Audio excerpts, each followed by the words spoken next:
everybody, what's going on? Listen, uh, we have established that international break is for the birds, right?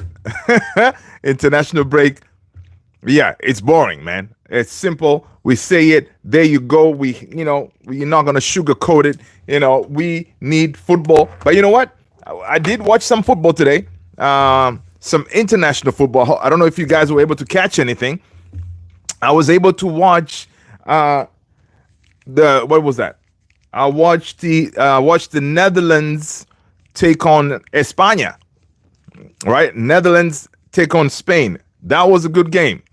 That was a really good game, man. I don't know if any of you guys have watched it, but seriously, you know what? I did not know Jeremy Frimpong is that good. All right. So Jeremy Frimpong played today for the Netherlands, right? And in that game, he was going against Kukurea. Oh my God, dude, Frimpong. If we can secure his services at United, it will be incredible, right? This guy, I mean, he kind of brought me back. I was like, yo, that's why we've always been linked with this guy. He is elite. He is really good. All right. So again, it's very it was refreshing to say to know yo, United could be actually linked with this guy, right? Can we afford him? Do we have the money to do that? That is for the Ineos team to sort that out, right? We are just fans. We're gonna react to the news and hope and pray that we can pull off some of these deals, right?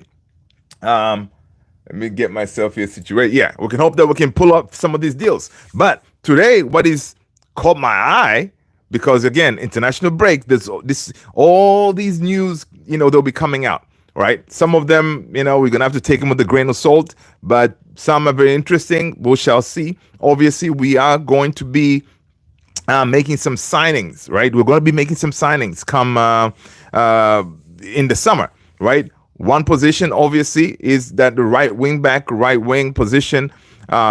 We need to sign someone, right? Obviously, we're gonna be losing Anthony, right? We're gonna be losing Rashford, right? We're gonna be losing who else? Of course, Sancho, right? So we are gonna be losing attackers, right? We are losing forward players, so we need to bring in forward players. So from what I see today is this guy by the name of Semenyo, Antoine Semenyo, it looks like it could be one of those guys, right? Now, this report, you cannot say it's not like a Ornstein, it's not like a Fabrizio saying okay, this thing is happening. But from what we see, this is from Derek Kinoli, reading this story from the People's Person's website, right? That Manchester United apparently, the story goes, the agent of Bournemouth forward Antoine Semenyo has reportedly confirmed that Manchester United have opened talks for the player's signing, right? So guys, listen, obviously we, at this point, a lot of teams, they're already making moves. They've already started talking to players, potential players, and start working out some deals, all right? And listen, with United, based on our cash situation, we need to start these deals early, right? That way we can, because it's going to take a while for us to get to a decision where all parties, United and whoever we're going for, agree. So we're starting early, right? So this kind of makes sense for us to be looking at him, Semenyo, right? So his agent is giving us this news that, hey, United have open talks with Semenyo. Semenyo has been in outstanding form this season, all right, playing a key role in boosting Bournemouth ambitions for European football. Wait a minute, how Bournemouth, where are they in the table? Let's look that up real quick. They're 10th. Okay. All right. Yeah, listen, they're above us. So they're doing something right. That much I gotta say. People, smash that like, hit that subscribe if you haven't done so already. And if you are new here, I'm Luther, and this is Man United Central. I appreciate you guys being here. All right, so smash that like. So yeah, the Ghanaian has scored 7 goals and provided 4 assists in 28 league performances across all competitions. He has found the back of the net a whopping 9 times. That is 9 times. All right, Tony, what's going on, brother? Good to see you. Hope you're good. Hope you're good, man. Hope you're good. All right. So Semenyo, it looks like definitely he's let's first of all, how old is this guy? Is he on our age range, which I believe he should be? Semenyo, how old is he? Antoine Semenyo is 25. Okay, so he's right there. He's right there, thereabouts. He's 25. So again, he works with our profile. Perfect, right? So let's see. So unsurprisingly, Semenyo's performance has alerted a number of clubs to his availability. A report covered by the People's Persons relayed that Tottenham were set to rival United for the 25-year-old. So again, it could be one of those that we may need to be going to battle with a couple of teams. Yeah. Good, Tony. I'm glad you're well, man. I'm glad you're well. I hope you had a good day. Hope you had a good day, man. Hope you had a good day. Listen, it's happy Friday Eve, everybody. Right? Happy Friday Eve, man. Listen, another week, almost done. We're getting closer and closer to actual football. All right. Yeah, man. It looked like Semenyo, we may have been starting some talks, according to his agent. Right. The news outlet adds, according to information from his agent relayed by Africa Foot. I think this is a publication in. I'm not sure what country, but they're saying that the Red Devils have already begun discussions with Bournemouth. All right. The Mancunian club is reportedly ready to make an offer of 40 million, while the Cherries are demanding 50. So Bournemouth want 50. We want to put 40. Now, where do we get this 40 million from? So it's one of those like, maybe you think we have 40 million in the bank? So it's one of those. I know for us, most likely, in order for us to bring anybody in, we need to offload somebody, right? But maybe, again, it's preliminary talks, right? So, yeah, you can start talking right now and see if you can come up with a deal. And then I guess once the deal is agreed and the fee is sorted, then you can say, all right, man, Ineos, where do we find this money from? Okay. So, in addition to Ruben Amorim's side, Chelsea have also inquired about the situation with Semenyo. Now, listen, if we go against Chelsea, man, I don't know. It would be very hard to win against Chelsea, because Chelsea, they already have 100 wingers, but now they're trying to get another winger. It's ridiculous, right? With Anthony likely to depart United amidst Real Betis' desire to make his stay in Spain permanent one, Semenyo coming in as a replacement for the Brazilian makes sense, absolutely. And today we saw reports that the higher ups at United, Barada and I think Wilcox, they did fly out to Spain to see if they can, start talking on the Anthony deal, right? Ideally, they want to obviously offload him, right? But Real Betis, they've been talking about the like of to maybe do another year extension, right? Tony said Chelsea like taking all the prospects. I know, man. They're hoarders. They're hoarding all the prospects, man. I mean, it's ridiculous. You can only play a couple of wingers per game. It's not like you can have the whole team full of wingers. It's ridiculous, right? So let's see. The last let's see what else. So not only Semenyo Premier League proven, he's Premier League proven, of course. and won't need time to adapt, but he possesses the necessary attributes to thrive at United. All right. Again, he's quick on the wing. I think he can also play as a wing back if needed, right? So he's kind of versatile that way. But interesting. He's fast and explosive attacker. He's also very versatile and can play anywhere across the front three to good effect, and that's key right there. All right, being able to play on all those three positions, right? He can play up top, or he can play as the 2 10s. You know, that's obviously that's the one of the selling feature of the guy, right? Anyone that would bring now, they're gonna be able to play multiple positions, like Dogu. Dogu comes in, he can play on the left or on the right. Right? Same thing, Mazraoui. Again, Mazraoui can play as a center back or wing back on the right, on the left. You know, that's what they're trying to do. You know, whenever whoever they sign, they're going to be those type of players who can be deployed in case of emergency, you know, as needed. Semenyo is strong, powerful, and tirelessly hardworking, making him a perfect fit for the type of player required in Amorim's side. There you go.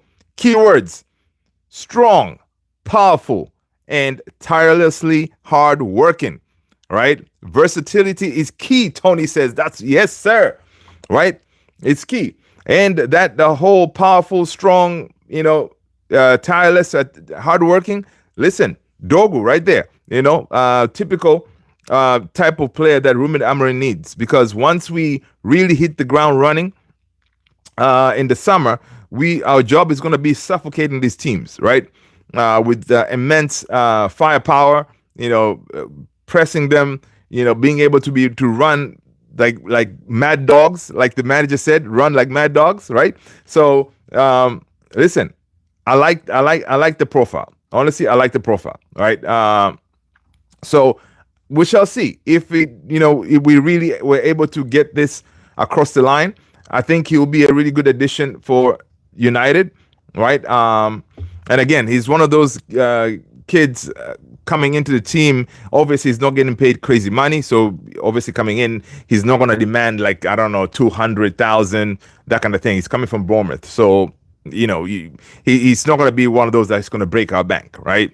And again, we know that our Ineos plan is to offload those high wage earners at United. You know, the Rashfords, the Anthonys, Casemiro, you know, those guys, right? And if they're successful, whoever they bring on board is going to be one of those, like, you know what, hardworking guys. They want to get to that next contract, right, by performing and working hard. So we shall see if that happens. Definitely, I'll be excited for this guy. Now, he hasn't, honestly, I would say that he hasn't really been in my peripheral that like this is the guy we should go for, you know. No, for me, obviously, a lot of you guys too, Xavi Simons is that guy. If anything, we should be going for him. But with Xavi, issue is money. All right, issue is money. You know, and obviously we don't have a lot of it, so it's going to be tough. So we may need to look for plan B, C, and D, you know, to see who we can bring in. We can bring in the summer. So that's going to be the tricky part, right? That's going to be the tricky part. In other news, guys, I don't know if you have seen, you know, there's one striker in our team by the name of Rasmus Højlund. You know, today he had a chance to do a SIUUU. You know, I don't know if you saw that. If you haven't seen it, look it up. Rasmus did a SIUUU. Yeah. Why did he do that? Listen, man, Rasmus, I hope and pray that he's finding his feet. All right. Rasmus today, Denmark took on Portugal, and Rasmus was able to come off the bench and find the back of the net. Right. And of course, after scoring that, you know, in front of his idol, Cristiano Ronaldo, he just had to do the SIUUU in front of the man, you know, which was good to see, man. Because one thing is, with Rasmus, I know a lot of people They say, yeah, we should offload him and all this stuff. But again, we signed the potential, and it looks like now he's kind of, he's feeling that he's feeling good, right? He's feeling good. He's able to get to the back to score some goals. He was able to assist in that last game. So he's finding his feet, at the perfect time too, if you think about it, because we're getting close to the end of the season. The games that we're going to be playing, especially in Europe, each game will be finals, right? So if each games are finals, we need him to show up, right? We need him to show up. And listen, I'm hoping that by the time he comes back from the international break, he would have had another goal. Because this is good, because he's continuing his momentum, right? He scored against Leicester. Boom, today off the bench. Boom, he scores again. I don't know when is their next game. Hopefully that if he finds the back of the net again, then that's good. When he comes back to us, hopefully he will continue that form, which will be amazing for us because, listen, man, we needed him to start finding the back of the net, right? We needed him badly to do that. And, it's better late than never, they say. So, which is good to see, man. It's good to see the kid. He works hard. Honestly, you cannot say that he's not a hard worker. He works hard, but he's just, the luck hasn't been on his side. He preferred mostly to do some wrestling moves, but I think now, that wrestling itch is slowly leaving him. So maybe now he's going to start saying, you know what, man, let me find the back of the net. Confidence booster. Yeah, man, absolutely, Tony. Confidence booster for sure. A good old wrestling. Yeah, man. So this is definitely good. And also the way it is with most whenever you listen to these strikers talk, like Andy Cole, he was on Rio Ferdinand's podcast. He was saying with strikers, you can go on a drought, right? But sometimes it only needs that one goal, right? Once you score that one goal, it automatically gives you this confidence and belief that, if I can score one, I can score another. If I can score another, I can keep on. So basically, it will give, you will feel that you can continue doing that. So listen, striker's job is to put the ball at the back of the net. So you can imagine all these games that he has played and he has not been able to do that. I cannot imagine how he was feeling. Each night he goes home, he knows everybody's looking at him. The dude has a number 9, right? So you can imagine everybody's looking at him. So of course, people won't be blaming him, but he himself, because most strikers, they have that pride, right? He will be like, you know what? I'm not performing, and why am I not performing? And blaming himself and all this stuff. But you know what? Hopefully, brighter days are ahead, right? So let's keep that that fire burning, Rasmus. All right. This was very interesting today, man. I just dropped a link on the Discord. Check it out, people. Our boy Andre Onana, he was playing with Cameroon, right? This dude, I think Buemo was taking a free kick. This guy was like all the way by I forgot what team they're playing, what country they're playing. He was all the way up there directing traffic, telling Buemo, okay, this is how you should hit the ball and all this stuff. I was like, dude, since when have you become a coach? So that was very interesting to see him, doing that. So if you haven't seen it, check out the link, man. Onana was out there like telling Mbuemo, like, listen, do this, do this, do this. And now it just occurred to me right now, actually, reason could be that he was up there. He was giving that goalkeeper perspective of things, right? Because him being out there, he can see how the opponent's goalkeeper is positioned. So maybe that was a strategy, obviously, to say, hey, I see him is covering the left post more, so try to send it to the right-hand side or something like that.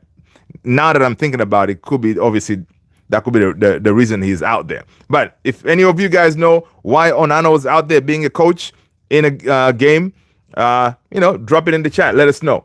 But that was pretty interesting to me, man. It was very interesting to me. All right. Let's see what else is going on. In other news, we see that Ruben Amorim is considering bringing Harry Amos into his plans sooner than expected after his impressive cameo against Leicester before the international break, and plans to give him more minutes in the upcoming games. Right. So this is big. Tony said Ronaldo coaching Costa on Ericsson pen also happened. Yeah, exactly. But with Ronaldo, at least you can say, all right, man, he's one of those, legends. They can do that, right? And listen, and Ericsson missed the penalty, man. So the coaching worked. The coaching worked. But I did not expect Ericsson to miss that one, man. He hit it very hard, perfect height for a goalkeeper. The goalkeeper didn't, he dove on one side with no issues, and took care of that. Oh wow, really? I just saw this on ESPN FC. Panama score in the final minute of stoppage time to knock out United States out of the CONCACAF Nations League in the semifinals. Wow. Really? Poch. Come on, man. United States are out? This is a disaster. Pochettino, this was your chance, dude. A chance to say, okay, I'm the right guy. Man. This is no bueno. And then it just so happened that yesterday I saw something Pochettino was saying, yeah, man, this United States team, it can definitely win the World Cup. I mean, come on. CONCACAF, you should be able to dominate that competition, man. Yeah. They're going to get on his case.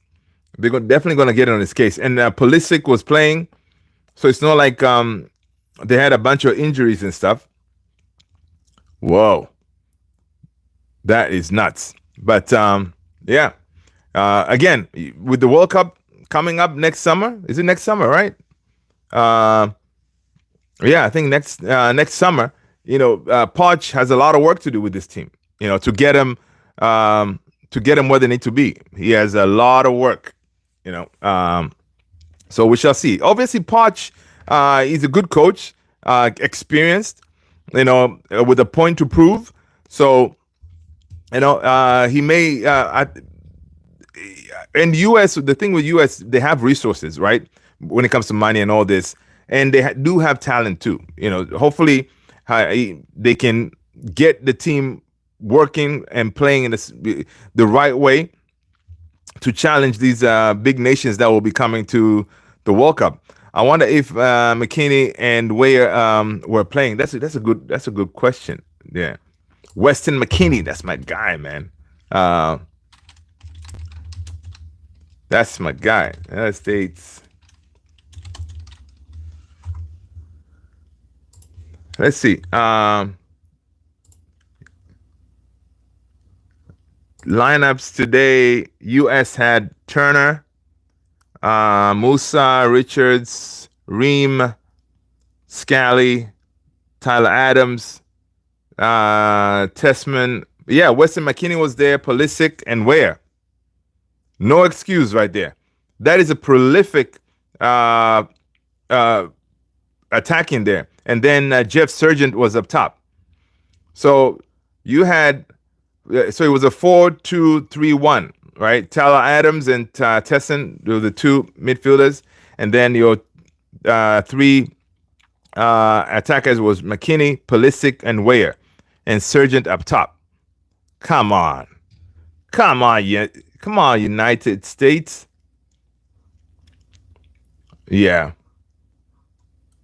Yep. That is no bueno. All right, let's see what else. Laurie Whitwell is saying that I still think that Ruben Amorim wants athletic midfielders that can go up and down all day. Yeah, no, yeah. That's what he wants. You know, that's what he wants. That is his number one priority. You know, he wants midfielders who can run the whole day, right? That's exactly what he's looking for. That's exactly what he's looking for. So Laurie Whitwell was on that Stratford Paddock's podcast, and he was talking about, okay, what really transpired when it comes to the Giovanni Quenda deal, because Laurie Whitwell was one of those people who said, you know what, definitely United could be the team that is going to acquire the services of Quenda, right? So he was saying that from what I am told, this is Whitwell saying, United were aware that was going to happen. So basically, United were told that Chelsea, they have stepped up their game. All right, Chelsea will be coming for this guy.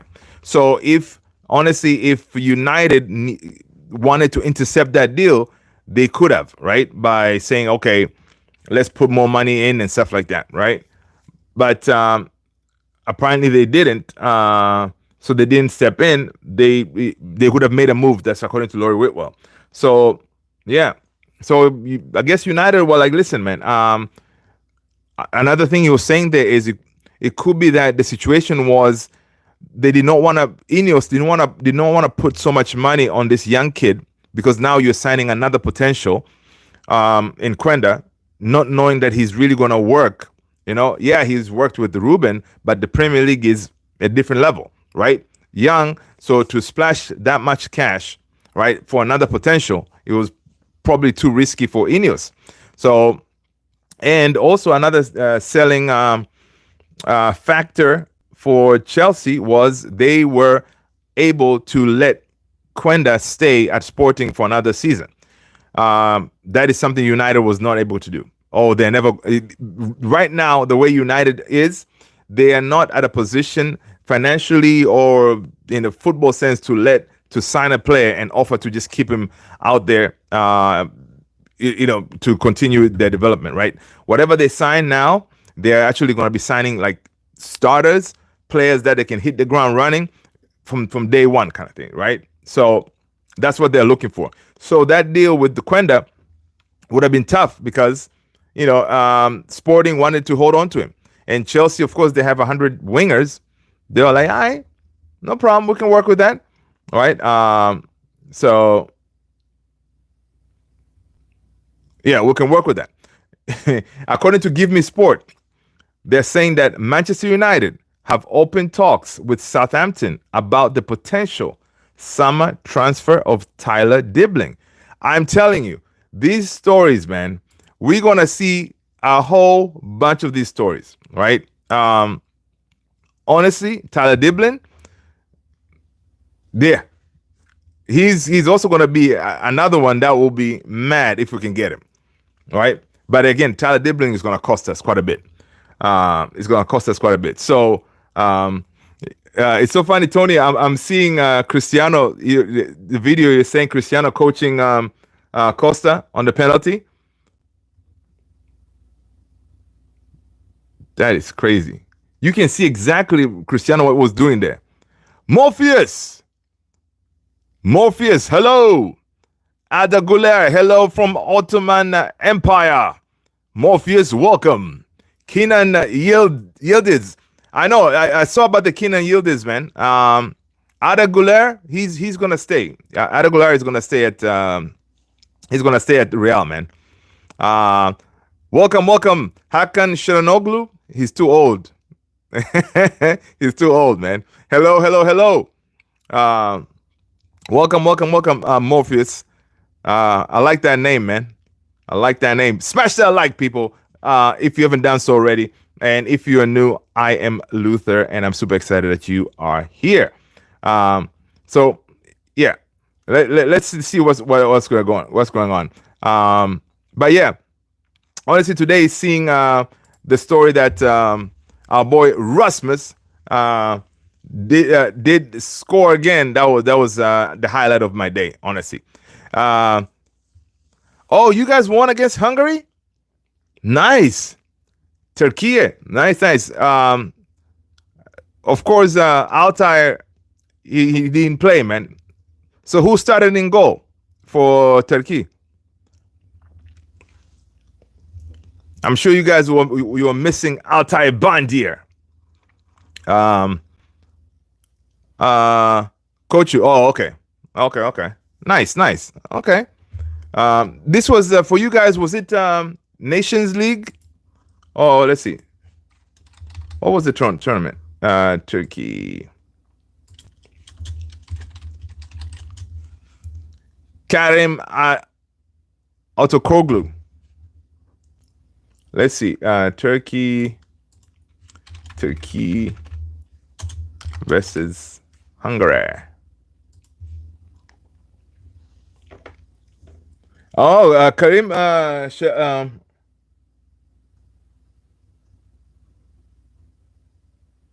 Okay. Not bad, Turkey. Karim, your goals were Arkun, Koku, not bad. Nations League. Nice. Okay. All right.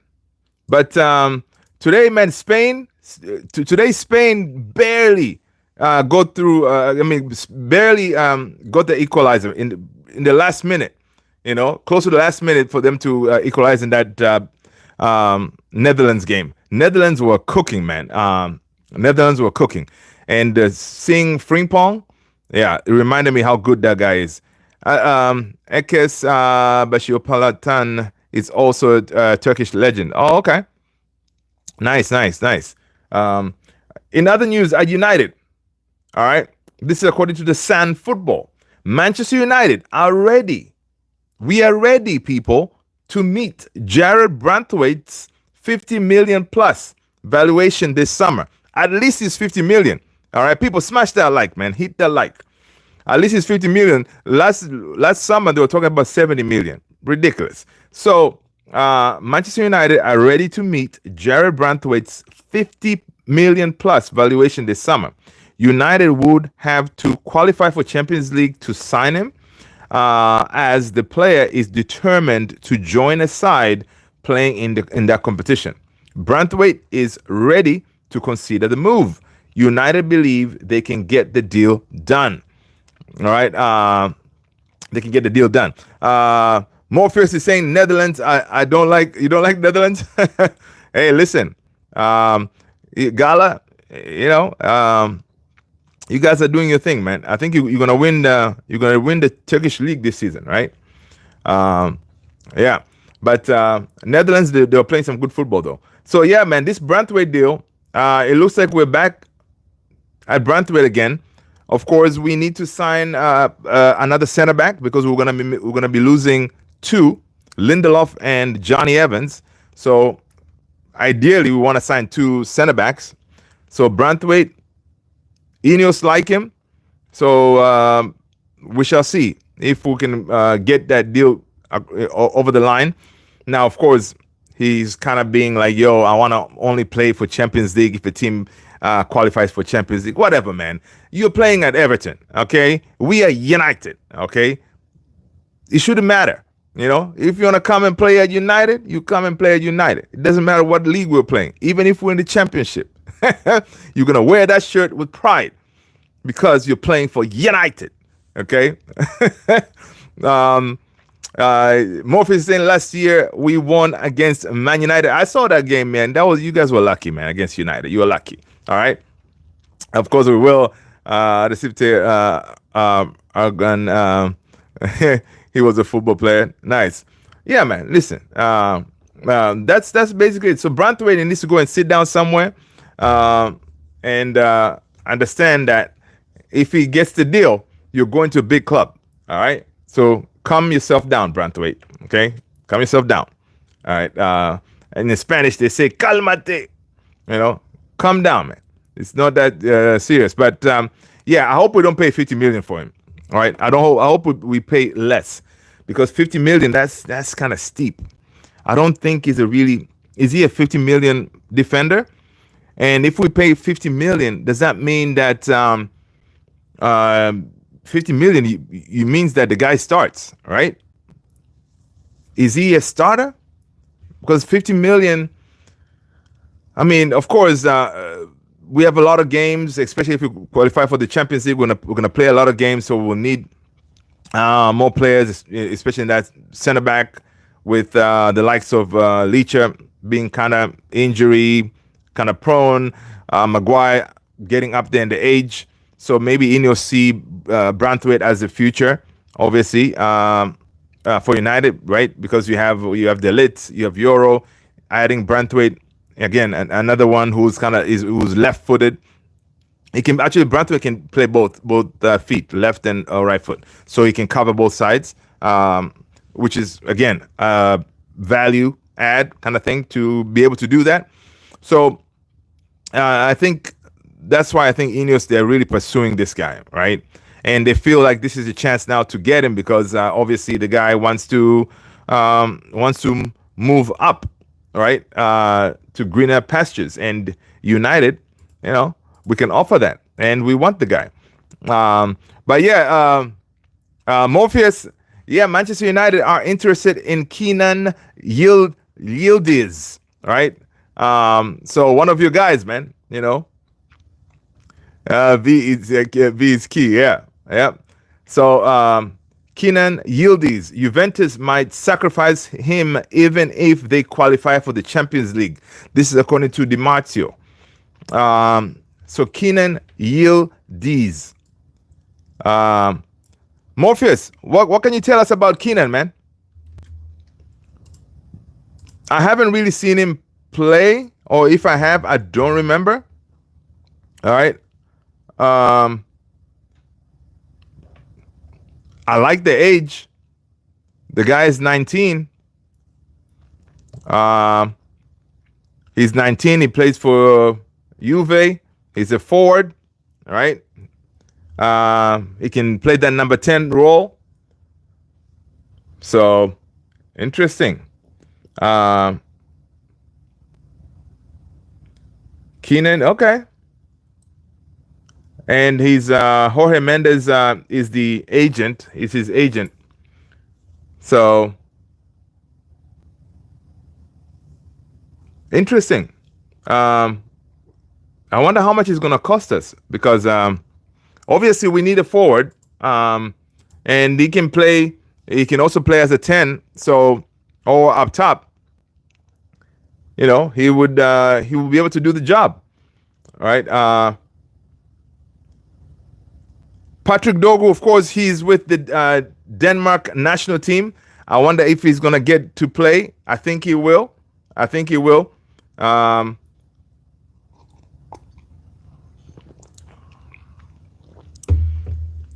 going to be a regular for the Denmark team. Let's see. Did he play today? Denmark. Lineup. Let's see. So he didn't start today. He held bench. Okay. Yeah, but he did come in. He came in though. So he did not start, but he did come in. RASMUS came in. Olsen and Johan Wind. They came in. And Portugal had a good team, man. Portugal had a good team. They had Ronaldo out there, Leao, Bruno Fernandes, Neto, Joao Neves, Vitinha, Nino Mendes, Rio Vega, Ruben Diaz, Diogo Dalot, and Costa. Right? So no excuses for Portugal to lose this game. Right? But it always, like Denmark, man. Denmark is one of those teams that they always play good football, and they're very together as a team. And most of the time, man, they usually perform. So this was good. This was good.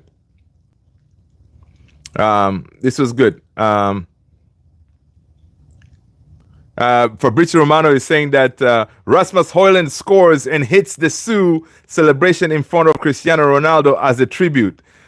He said in his old interview, Cristiano is everything to me. I fell in love with football because of Cristiano. I became a Manchester United fan because of Cristiano. I started self-training because of Cristiano. I started doing push-ups and sit-ups every day before I went to bed because of Cristiano, because I wanted to be Cristiano. Damn. All right. I did not know that about Rasmus. All right. But please try to score like him. Okay. Try to score like him, man. I mean, you'll be helpful. You know, I'm personally willing to give you the time. All right. So if you like to emulate all that about Cristiano, please learn how to find the back of the net. But you know what? Now I'm thinking about it, right? If at all the relationship did not break with Cristiano the way it did, imagine if we still had Cristiano and Rasmus came under him to learn from Cristiano. That would have been amazing, right? It would have been amazing. But things didn't work out that way. Because again, imagine, dude, the way he's feeling about Cristiano, you have to day in, day out to train with him, to learn. And he's one of those guys with Rasmus. You can understand that, Cristiano had said when he was at United, some of these kids that he was training with, they didn't have that work ethic. They were not working as hard, on their skills to develop like the way, for example, he did. Obviously, Cristiano, high standards and everything, right? So imagine if you had like a Rasmus learning from this guy, he'll be like doing everything he can to absorb what Cristiano does. And listen, when it comes to finding the back of the net, Cristiano is one of the best out there, right? And he's still doing it at his age. That is madness, right? Other news, Scott McTominay scores again. Scott McTominay, he is a man in form, man. I always like to see Scott McTominay score, man. Whenever he scores, I'm like, yo, this guy. We could have definitely used him now in that team. We could have used Scott McTominay with his goals. All right. Definitely. We could have definitely used him in that team, man. But you know what? He had to go. Right? He had to go so we can get Manu Ugarte in through the door. Right? In other news, according to Laurie Whitwell, Ruben Amorim would have the final say on Kobbie Mainoo's contract talks.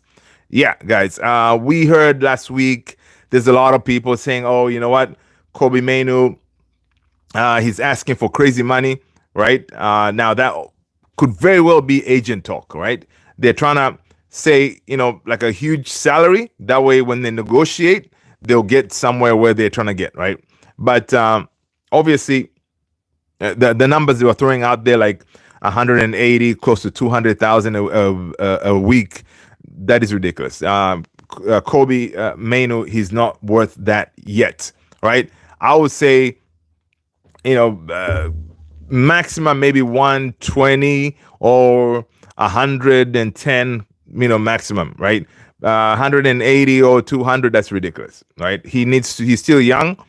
He needs to be able to say, okay, I need to work harder for that next contract, right? This season, he hasn't played very well, which is, is not a really good look for him. Of course, injuries and everything like that.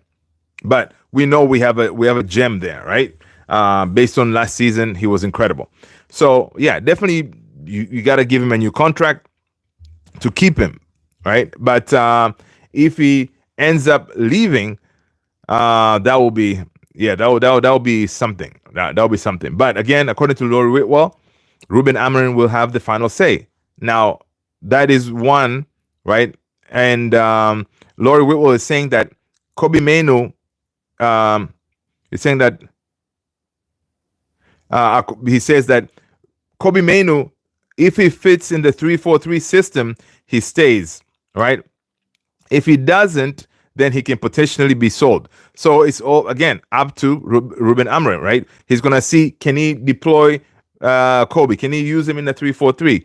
Kobbie as well as Garnacho, right? They both are in the same boat kind of thing. Do they fit in that system? Lately, with Garnacho being deployed on that right-hand side, he has been. He has played well. He has improved his defensive game, tracking back and all that. So we shall see. But there's going to be some decisions made in the summer when it comes to these two. All right, especially if we're trying to bring in money, right? I see one of them going for some reason, right? And the same thing, Ruben Amorim, according to a report I saw earlier today, again, Ruben Amorim will be that guy with the final say on one Jadon Sancho, right? When Jadon Sancho comes back home, Ruben Amorim will be the one to make that call. Now, I wonder, again, what if Ruben says he wants to keep Sancho? How are we going to feel about that, people? You know, how are we going to feel about that? Are we just going to say, you know what, trust the manager? Maybe he has seen something from Sancho that he would want to try. Because honestly, I mean, he hasn't really worked with Sancho, right? He hasn't worked with him. So obviously, I'm sure he knows the stories about Sancho's work ethic and all this stuff. He can understand that Sancho and Rashford, they're operating from the same playbook. So he has an idea, right, on what to expect from Sancho. And he sees, okay, Sancho went to Chelsea. They were playing hot potato with Chelsea. Chelsea was like, you take him back. We'll pay you to take him, for you guys to take him back, right? So do you guys think maybe Ruben Amorim will say, you know what? Maybe this is a blessing in disguise, him coming back. I actually get to see him in training so I can make my determination.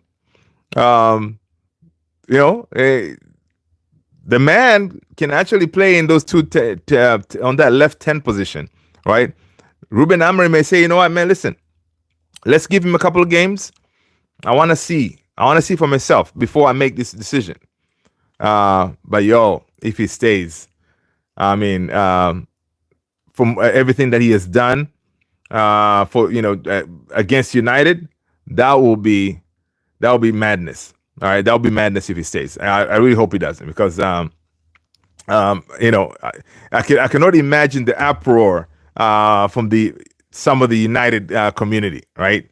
Because a lot of us, we've written him off, like say, listen, waste of space, get him out of our club, right? And we thought we did with Chelsea, but now Chelsea, typical, finding loopholes and try to kick him back to us by giving us money, knowing that we're broke. We're not going to turn down money. Come on, Chelsea. You cannot do that. That is not right. Okay? That is not... You know we're broke. Okay? So you're saying, oh, you know what? The United, they could use some money. Here. Give him some money. They'll take him back. That's not right, man. We don't appreciate that, Chelsea. We're a big club. You cannot be treating us like we're second-class citizens and stuff. Right? But we'll take your money, though. We'll see what we can do with that money. But interesting stuff, man. We shall see. But yeah, if he decides to keep him, that'll be something. Manchester United are plotting a mass clear out of unwanted players to raise transfer funds for the summer. With Sunderland's Job Bellingham among the targets, they are lining up. Right? Job Bellingham is one of those. Again, is a potential 19-year-old. I mean, really, I don't know. I don't think he's ready yet for United. I know we're going to be competing with other teams. Like I can see him going to the likes of Crystal Palace, those teams, right? For him to get more experience, and then maybe we'll go for him later on. But again, it could be one of those we may be able to get him now for cheap and maybe develop him. But if we wait, for example, and he goes to a team like Chelsea, West Ham, one of those, and he balls out of control, and the next thing, when we try to come back for him next season or something like that, we end up paying double the money. And that's how it usually has been for us in the past, right? We like a player, we don't pull the trigger, and then when we go back for him, we pay double. So it's one of those that's ridiculous. But what we've been seeing now with this Ineos team, they're trying to basically avoid those mistakes, right? They're trying to avoid those mistakes by signing these potential young players, like the Cheeto, Heaven, Dogu, Leon, Diogo Leon. So I could see them pulling the trigger on Jude, but he needs to. If they do, then he must have really impressed Ineos and the team for him to be brought in, right? I haven't really seen him. I cannot say I've seen the kid play, apart from a couple of YouTube clips here and there to see, okay, who's this kid? What is he all about, right? And why we've been linked with him. So, we shall see. Let's see what else we got.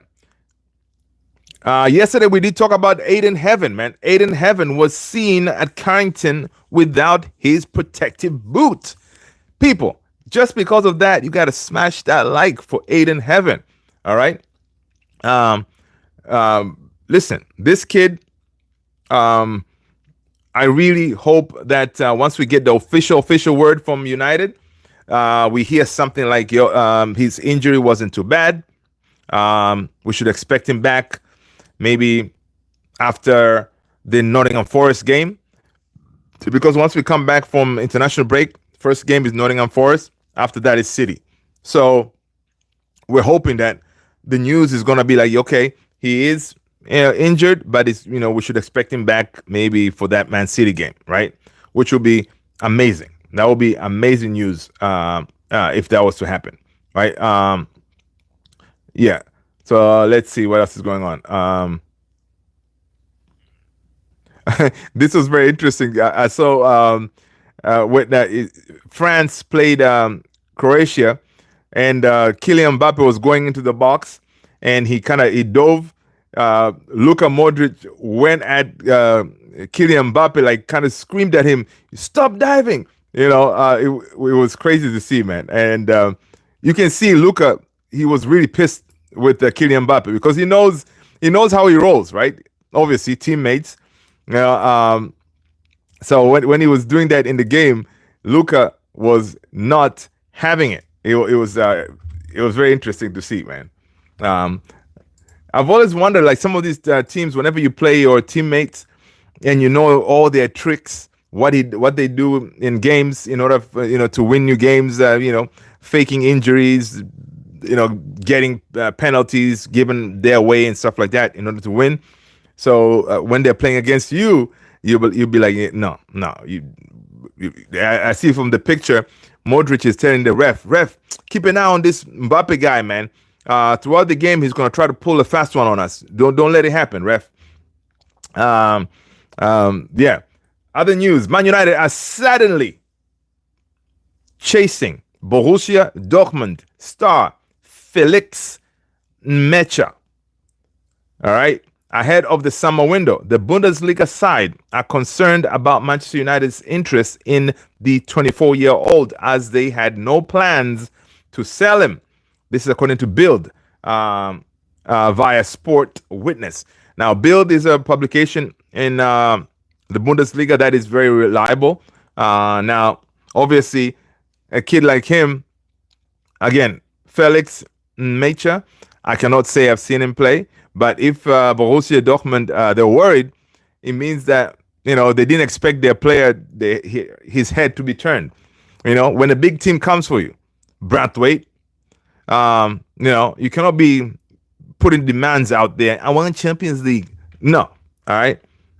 When you hear United is looking at you, you should be excited and willing to drop everything and come to United. All right.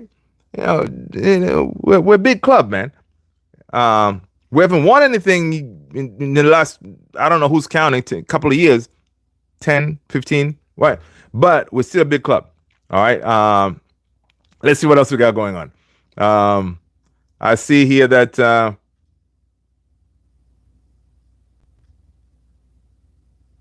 Bruno Fernandes is saying that in his interview before the game today, he was like, listen, man, we hope that Ronaldo lifts the World Cup. It will be a dream. Of course, that's what he wants. Ronaldo, right now, he's focused on one thing and one thing only: lifting that World Cup, right? And he's gonna do whatever he can to try to win that World Cup. JP, what's going on, man? Good to see you, JP. Listen, JP, so funny. You're talking about Jokeres, and I'm actually on X, and that was my next. I just clicked his name, and I was gonna see what is going on with Jokeres. What did he do? Did he play? Let's see. Did he play? When are they playing? Hope you're good, JP. Hope you're good, man. Sweden. Inga from Sweden. Sweden.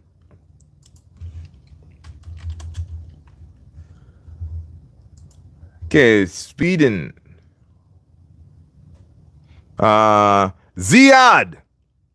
How are you, Ziad? Good to see you. Hey, long time no see. Yeah, man, Ziad, it's been a minute, man. It's been a minute. Welcome. Good to see you again. Good to see you again. Smash that like, people. Smash that like as you're coming in. But yeah, JP, I'm with you on that, man. We need Jokeres, but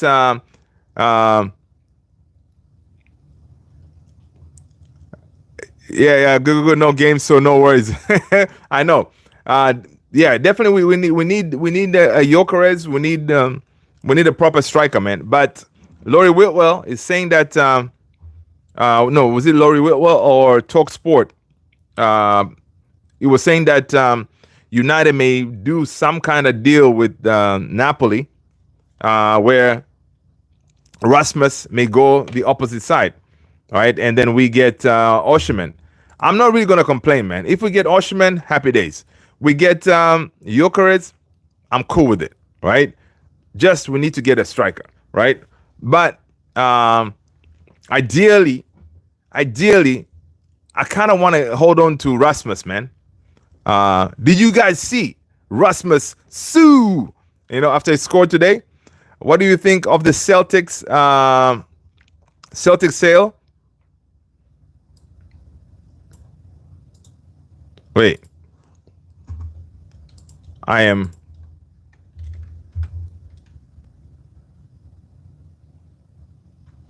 Oh wow, I did not. I was not aware. NBA Celtics to be sold for a record $6.1 billion to a group led by private equity mogul Bill Chisholm. Huh. Interesting. Dude, when was the last time an NBA team was sold?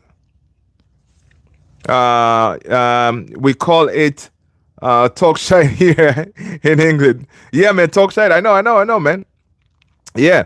Yeah, man, but if that happens, with Jokeres, or not Jokeres, I mean Højlund and Osimhen, it's going to be interesting, but I don't know. I kind of don't see that happening because, again, Osimhen with his age, age fits. Obviously, he's a goal machine. He can do the job.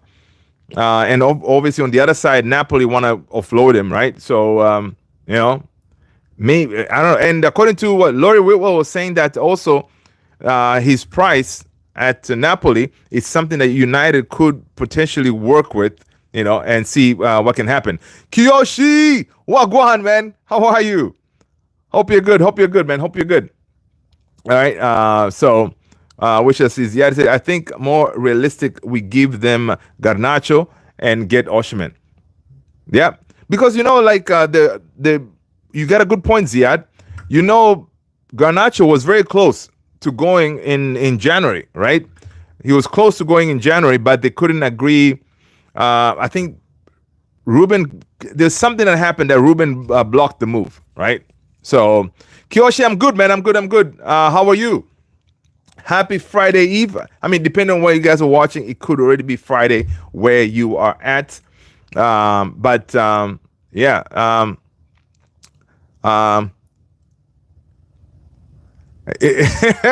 Yeah, I think now the lap is a very big possibility, right? The lap is a very big possibility.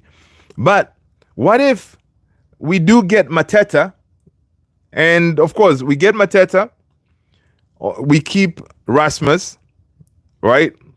What do you guys think of that? If you were to choose Mateta or Delap, I think Mateta is more proven, right? Um, Obviously, Mateta is not the shiny, the new shiny toy, right? That way, that has been always linked with United.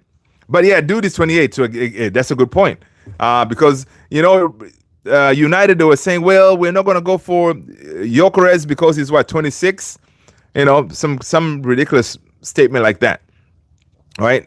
So again, well, they may be able to get him, make an exception for the 28-year-old, and be to bring him, knowing that he's not really the future. You bring him to do a job like a stopgap situation. They may end up doing something like that, but again, that will kind of go off their Ineos strategy of bringing in under 25, under 26, right? Liam Jones, what's going on, Liam? Good to see you, man. People smash those likes. Smash those likes. Osherman swap deal with Hoyland is never happening. It's just journalists trying to make a story in international break. 100%. I agree with you. Yeah. Right now, because listen, most of these journalists, there's nothing to do. They're chilling at home, playing video games, whatever, and they just pull stories up from there, knowing that once they throw it out there, the likes of us, will kind of take it and run with it and talk about it, and they stay relevant. Like when we talk about something and then we're talking about Laurie Whitwell and all these guys, Ben Jacobs, that's all they can do really, because unless you are tapped in with some of these players, like you were with I don't know, Denmark national team, and you talk to Dogu or Christian Eriksen, those kind of people, then that's news. But when it comes to on a club level, I'm sure some of these reporters don't like international break very much, because some of them, they look day in, day out to talk shite about United.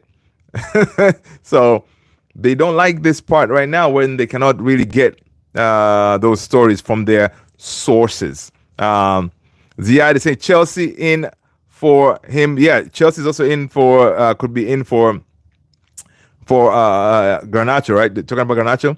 I'd rather buy wingers than buy stopgaps like Mateta. Yeah, talking about wingers, we saw that. I don't know if, again, that could very well be one of those stories that take it with a grain of salt about Semenyo. Apparently, Man United have began a conversation about Semenyo from Bournemouth, right? Again, Semenyo is one of those guys that apparently United is offering 40, Bournemouth wants 50. Semenyo can actually play in all the front three positions, right? So honestly, he will be a good addition. And if we're losing Anthony, yeah, we'll definitely be looking to bring in a player like him, right? Ziad, yeah. I do watch Goldbridge, man. I do watch Goldbridge. I like the guy, man. A lot of people don't like him, but I like him. I like him. He's interesting, right? And he's interesting.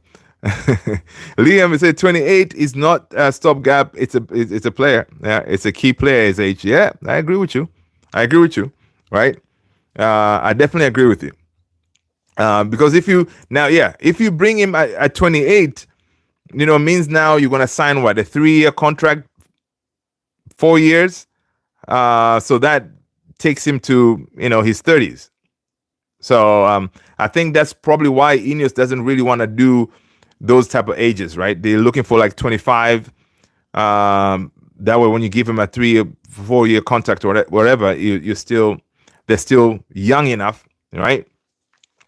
Ziad is saying it is if it's like Kane, Mateta is not on that level. Absolutely not. Ziad is saying Bournemouth are going to get rated in the summer. Houston, Kirkes, yeah, Semenyo. I think Arsenal go for Semenyo. I know it's going to be a battle because from this report that I was reading earlier, yeah, we're going to face a lot of competition. Chelsea is also in there too. I don't understand. Chelsea, they're hoarding They're hoarding these players, man. How many wingers do you want, Chelsea? Right? How many wingers do you want? So yeah, they're also looking at Semenyo as well. Kiyoshi said, now we don't like Goldbridge. Yeah. We really want to buy wingers in the 3-4-2-1. Yeah. Yeah, I mean, we don't necessarily want wingers. I mean, mostly, wingers that can play in that 10, right? If they can play in the 10, I think Semenyo can also play as a wing back, I think. Yeah. Kiyoshi said, flip Chelsea. I know, man. Chelsea is crazy. Whoever player they see United being linked with, they want to go for them, right? Semenyo was saying that his favorite stadium is the Emirates, so I think if they want him, they get him. Yeah, but some players they can say that, man. Would he really? I mean, at Arsenal, they have Martinelli on that side. Yeah, I don't think Arsenal they need a striker, right? They need a striker priority, right? Wingers, I don't know. Yeah, Kiyoshi, Chelsea's mad, man. Right now they have a ton of wingers. Dude, they signed Quenda, and obviously they're gonna deploy him as a winger, right? That was one of the selling feature why he agreed to go to Chelsea, because he does not want to play as a wing back anymore, right? If he came to United, he will be deployed as a wing back. He doesn't want to do that anymore. Chelsea, they were okay. Maresca was okay to have him play as a winger, right? And of course, Chelsea, they were okay to keep him over there at Sporting. Whereas United, we needed him now. All right. So that would not have worked. Ziad is saying, what do you think of the new stadium? But dude, the new stadium, some folks they were saying it looks like a circus. I hope it's not going to be a circus of horrors. It does look like a circus tent kind of thing, but it looks amazing, man. I think I like it. Honestly, it's gonna be the pictures, the way it looks. If it at all turns out to be like the way we see on that rendered images and stuff like that, it will be incredible. We will just need a proper team that can actually make that stadium worthy, because it's gonna be incredible. 100,000 seater stadium. Yeah, because Old Trafford now rocks. Imagine now you add what Old Trafford capacity was 75 or close to 80. So imagine now you add like 20,000 more in there. Shoo. The acoustics in that stadium will be incredible, right? So yeah. What do you think, Ziad? What are your thoughts on the stadium, guys? Some of you haven't seen in a while. People, smash that like, hit that subscribe if you haven't done so already. Asna are poor. Trossard, Martinelli, yeah. Trossard, I thought Trossard, his first season was all right. But this last season, not so much. Martinelli, yeah. But most likely it's going to be a striker. It's going to be their priority. Mihalo Milutinovic. What's going on, Mihalo? Man United new stadium looks like a circus. I know, man. It looks like a circus. Yeah, it does. It does look like a circus. But you know what? Hopefully it's going to be a circus of dreams or something. I don't know what they're going to call it. I don't like that new Trafford. I don't know. What do you think it's going to be called? Any name suggestions? Maybe we can forward that to the folks at United. I know. I think because we need money, obviously some of these sponsors will try to attach their names on there, like the way they do it here in the US. Right, so it could be like the Snapdragon, blah blah blah blah, or it could be the Amazon, blah blah blah. One of those. We shall see. Kiyoshi saying, in that picture, we are winning 3-0. Yeah. Ziad is saying, I like it. How do you think they're going to fund it? That's my worry. Dude, funding, I don't think it will be an issue. Yes, they're gonna get us more into debt. But this time around, when they go to the banks, because according to, I forgot the guy's name, he was on Stratford Paddock. This is a financial expert guy. I forgot his name. He was saying that there's a number of ways of this could be funded by Ineos, right? One is going to be the sponsorships. You know, Amazon or Apple, those guys could come in and claim the naming right, for X number of years. So that's one avenue. Another thing could be that some of these investors who come in, they can say, okay, we're gonna take the portion of the gate revenue, right, for X number of years. Maybe, I don't know, for the next 10 years or whatever years, we're gonna get a portion, maybe like 20% of the gate money that we collect. It goes to them, kind of thing. Or it could be they can also, obviously, they can always go to the bank and say, hey, the difference is this time around is the banks, when they see Man United's plan, they know that once that stadium, that area in Manchester gets redeveloped, revenue is going to come in, guaranteed, right? Banks, they're going to be confident knowing that that money is going to come in, and they will be able to repay some of that loan that they will be getting from the bank, right? So yeah, they're going to get us in more debt, but this type of debt, this new debt, Ineos, I'm sure they will be more responsible to pay it, right? Because there's going to be money coming in, right? And of course, yeah, the Glazers are going to be able to, with the money coming in, they're going to be getting some of their portion as well. But I'm thinking could be that. Of course, the British government too, they're going to chip in to do their part as well. So funding, I don't think it will be really an issue a lot. I like the fact that Ineos, they said for the local community people who live around there in Manchester, their tickets, they're not going to be raised, right? Because any stadium, you need the local community you need a lot of them people to be able to go to games all the time, right? So you cannot really jack up the price like crazy for this for this new stadium, and then folks they're not going to be going to the stadium.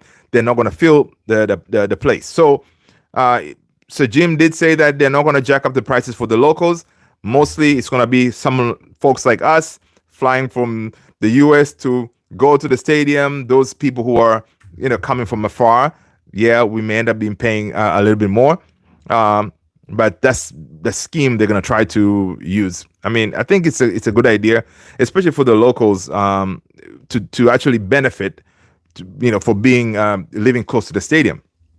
All right.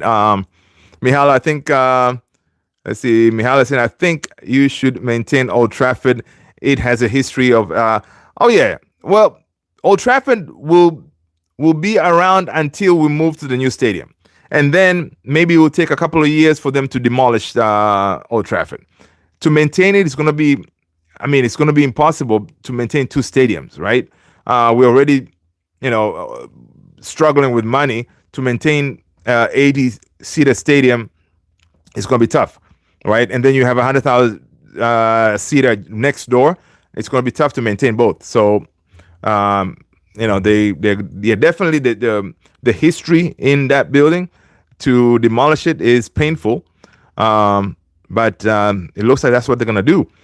Liam is saying, all I was saying is that artistic image will never happen. Yeah, look into what Andy Burnham. I think that's what I did say that. I saw that Andy Burnham said that. Yeah, that's true. I think they'll sell the naming rights Snapdragon. I think so. I think they're gonna have to do that. V20, what's going on, man? You will move to the new stadium, take the rats with you, and same roof with the hole in it. Look, V20, let me tell you something, man. Our stadium will be incredible, all right? And let me tell you something, V20, you guys are gonna be without a trophy. You guys, we're gonna move into that new stadium. You guys will still not have a trophy. All right, guys. V20 is our local Arsenal legend over here. All right. So, yeah. Mihalo saying, nice boxing gloves. Oh, thanks. I would not like to be the fight. Listen, man, those were mostly for the, when I go to the gym, it's, kickboxing. So I use those. Yeah, I can protect myself. I'm not like, too crazy about it. Right? Kiyoshi Semenyo, yeah. Looks jacked up. Kiyoshi 1, 2, and I am sleeping. Yep. I respect Jim Ratcliffe for having the cojones to give an interview. Yes. Dude, Mihailo, that, honestly, that we got to give him. And being able to face those questions, okay. Yeah. Not Giggsy, Gary is part of the plan, part of the backroom stuff. Yes, he posed some questions to Sir Jim. Some of them were tough, but some of them were kind of favorable. Like the main one would have been like, why did you guys decide to rescue the Glazers, right? That could have been the first question that you should have asked. Why did you guys decide to rescue the Glazers? Because had they not come in, then maybe the Glazers would have been forced to sell, right? Now, okay, the flip side to that is, had they been forced to sell, then maybe it could have been a consortium from here, from the United States, a group of whatever, buying the stadium, people who don't even care about Manchester United. At least with Sir Jim and them, you kind of feel that they do care about the team. Yeah, making money is one of them, but you can see that he does care about the team, right? Being a fan and all. So it's one of those. But that could have been the first question. Why did you guys rescue the Glazers? True Indian, what's going on, man? I don't want Semenyo. I don't think he would be good enough for us. Dude, True Indian, what is good enough for us anymore, man? We have been terrible. All right. Are we really in a position right now to be, turning our nose up for some of these players? I mean, Semenyo, from what I see, he can play in those three positions, right? From the report I was reading earlier, is the guy is energetic. He can run for days. He's an athlete, basically. That's what Ruben Amorim wants, right? He wants an athlete, so he's an athlete. He did score a couple of goals last season. Listen, it's especially if we're losing Anthony and Rashford, we will need someone who can actually play in those three positions. Premier League proven. He has a lot going on for him, I think.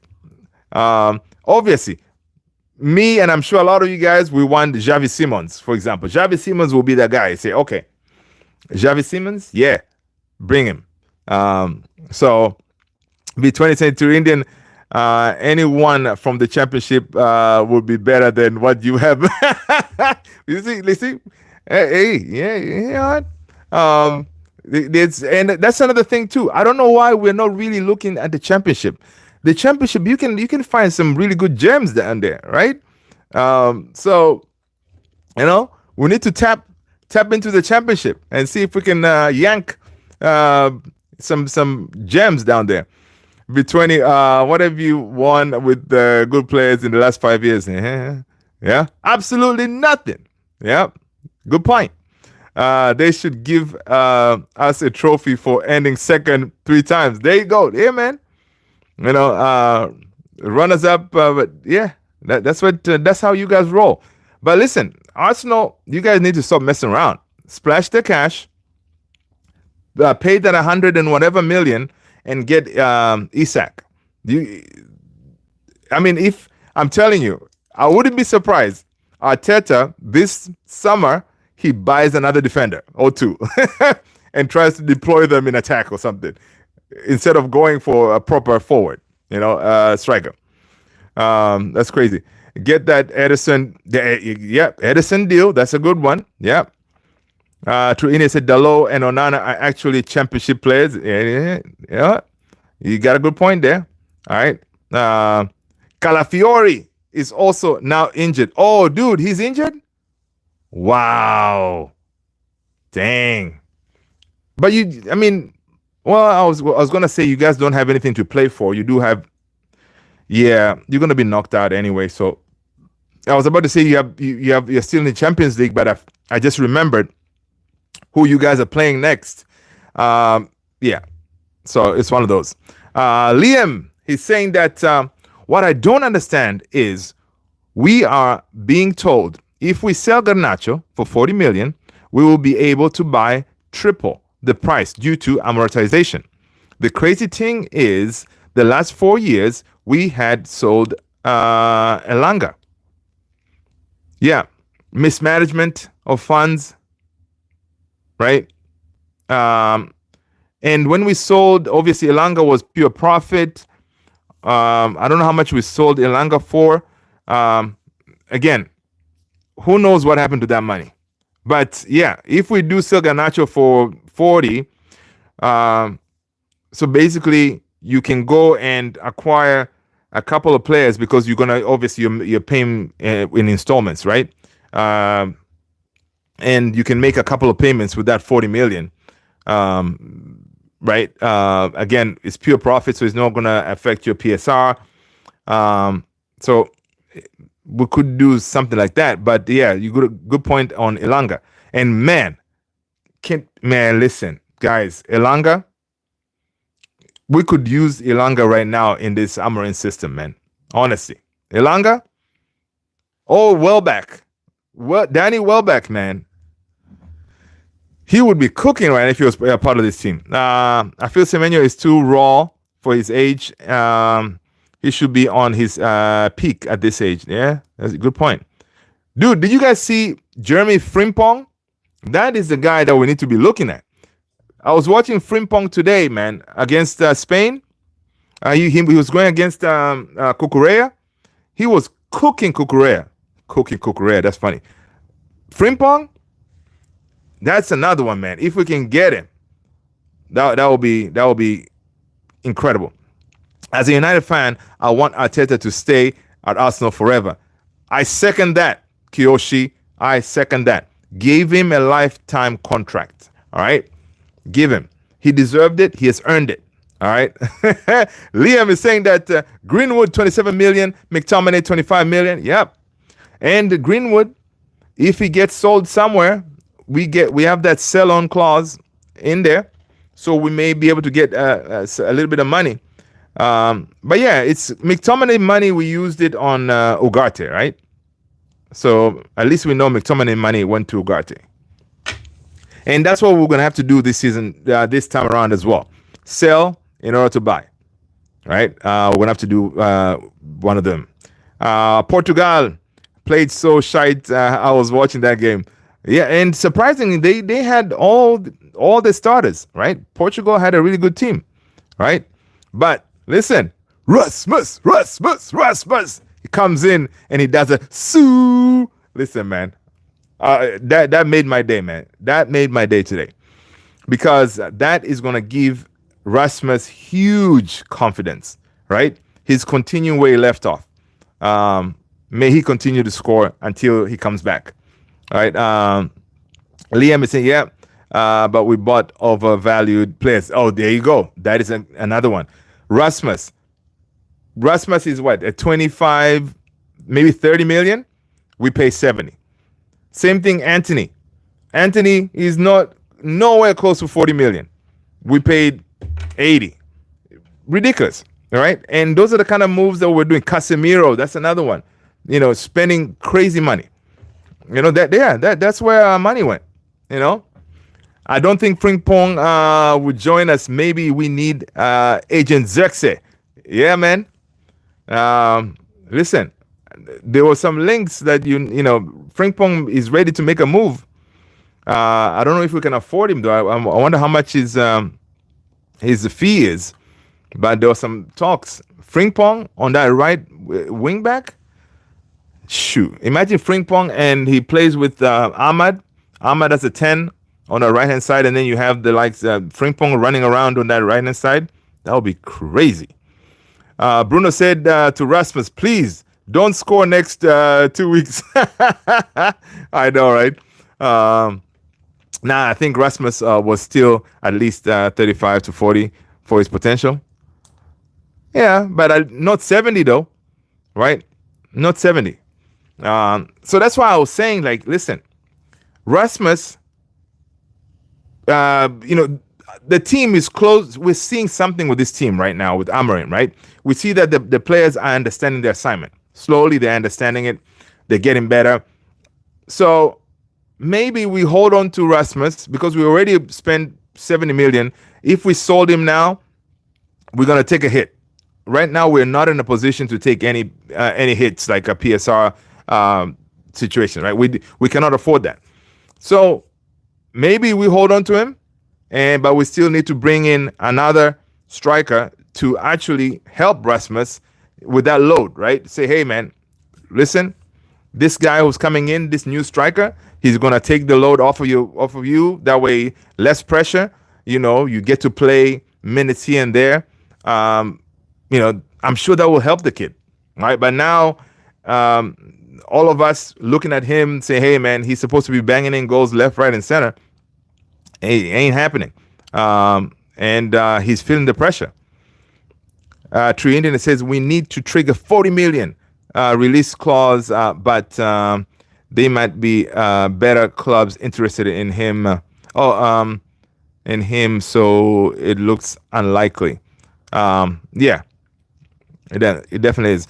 The only thing is, man, one thing I can say, there are certain times where loan moves work out.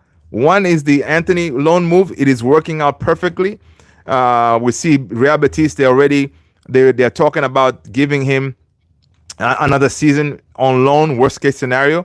But from what I hear from the reports, United, I think Berrada and Wilcox, they flew to Spain to start talking about that deal with Betis, right? Ideally, United want to obviously sell him, right? But worst case, if it doesn't work, then Real Betis, apparently they're going to pay a bigger, like a more of his salary, more of his salary, and then keep him for another season. I just want us to offload him and take the money, right?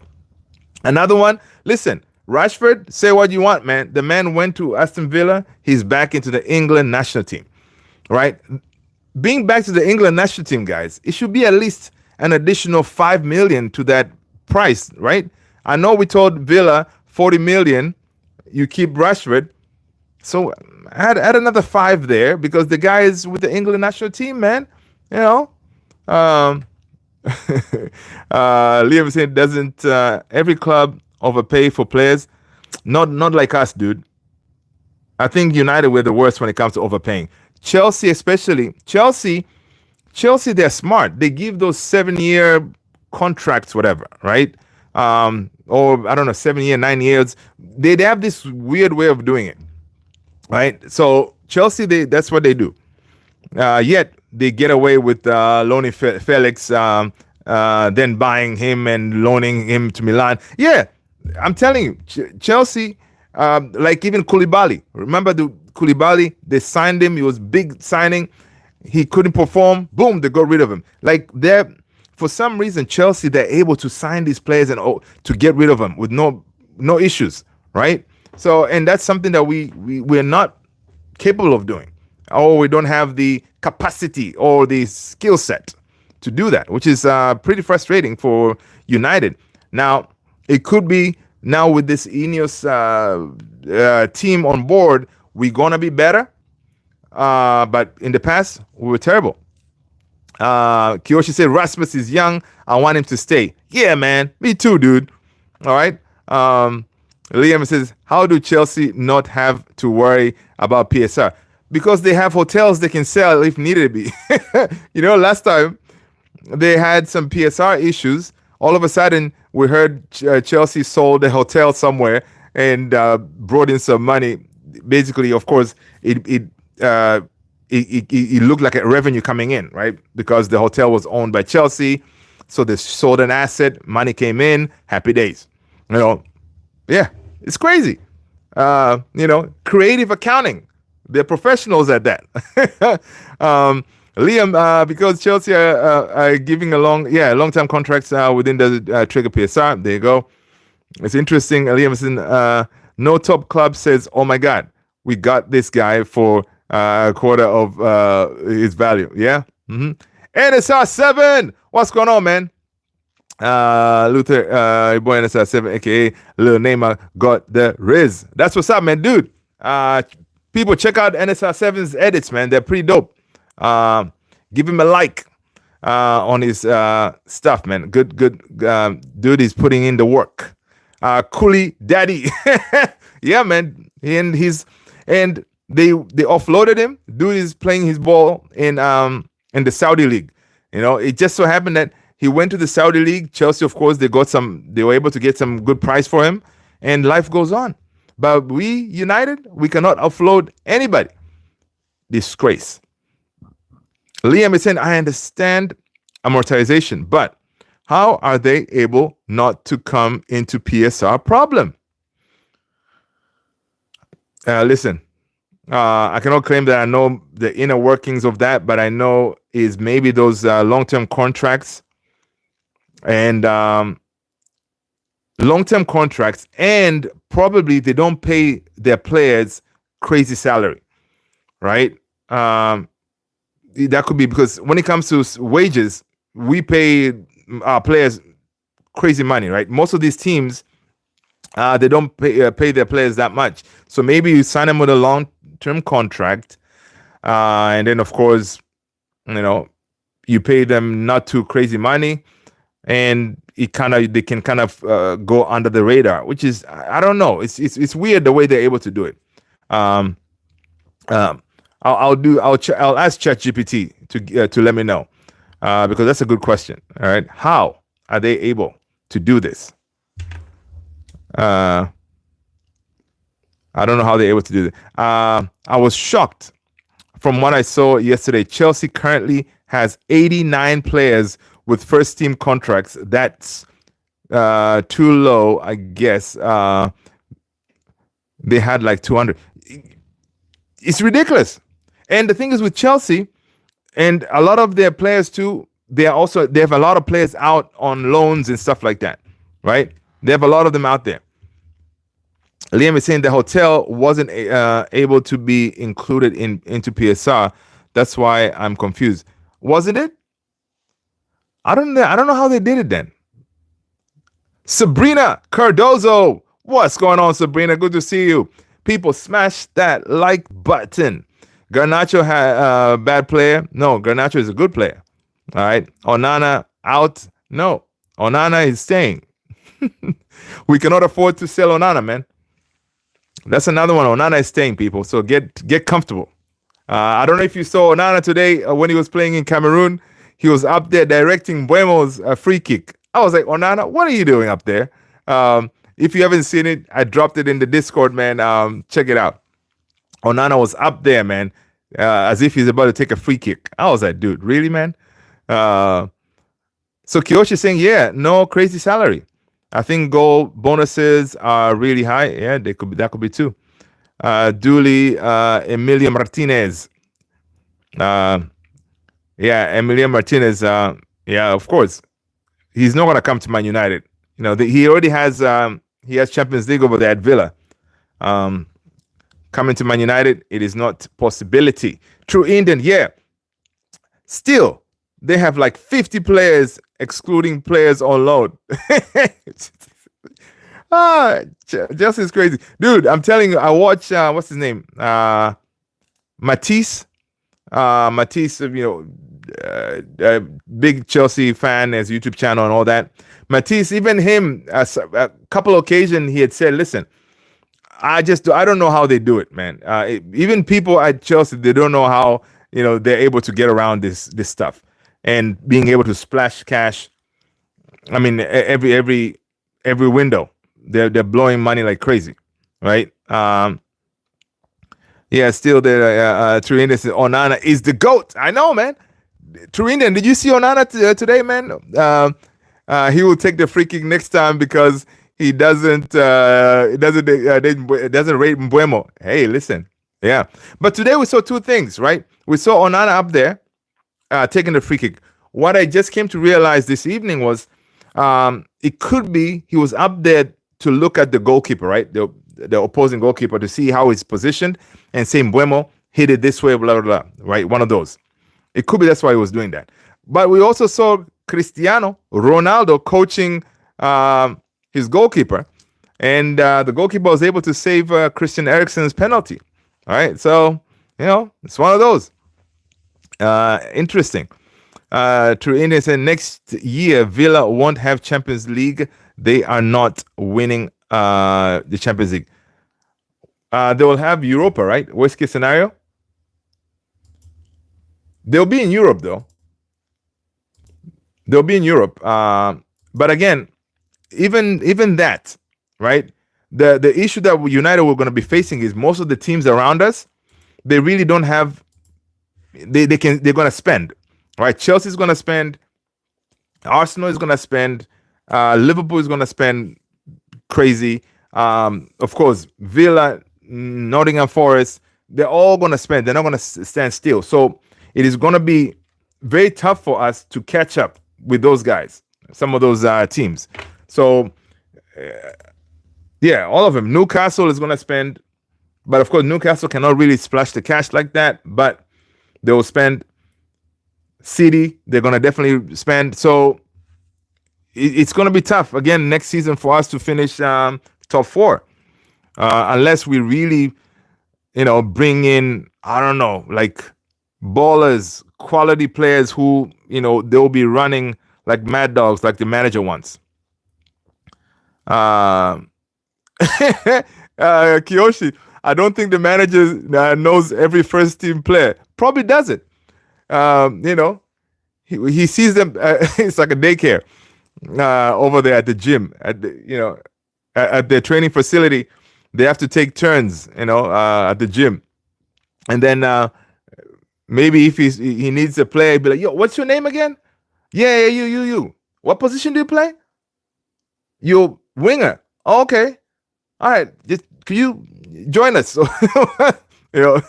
Oh man, that's crazy, man. But that's how Todd Bowley rolls, man. Todd Bowley is like, listen, he wants to really stack his, players. I don't know why he's doing that. Maybe he thinks that at the end of the day, he's going to be banned from signing players. That's why he's hoarding them for in case of emergency. You load up on players. It's madness, man. That's why this season I thought Chelsea was going to win. Well, they still have a chance to win something, right? Conference League, whatever they're in. Because Chelsea, they can actually put in 2 different teams, right? One team can actually play the Premier League, and you have another team who can be playing in Europe, right? So I thought that's what they were doing. So they should definitely win something. If they don't, that'll be mad. True Indian is saying now they're struggling. They might not even get Europa. Villa, they're sitting 9th. So Villa, they're 9th, 45 points, right? City, they're 5th, 48 points. Chelsea are 4th, 49 points.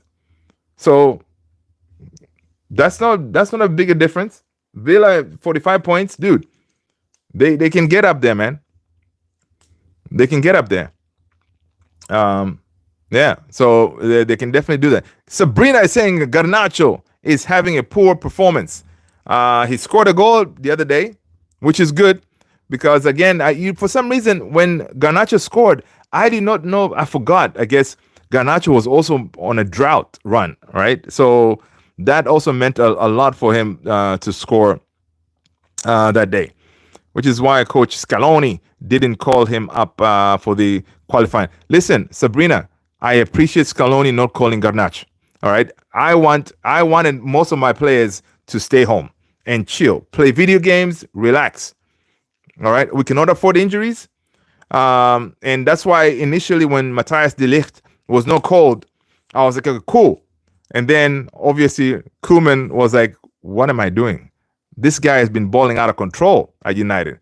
I need him. So they called him up, De Ligt. So, yeah. But the more players they stay home, like this time around because of injuries and stuff like that, we should have a huge contingent of the players at home, right?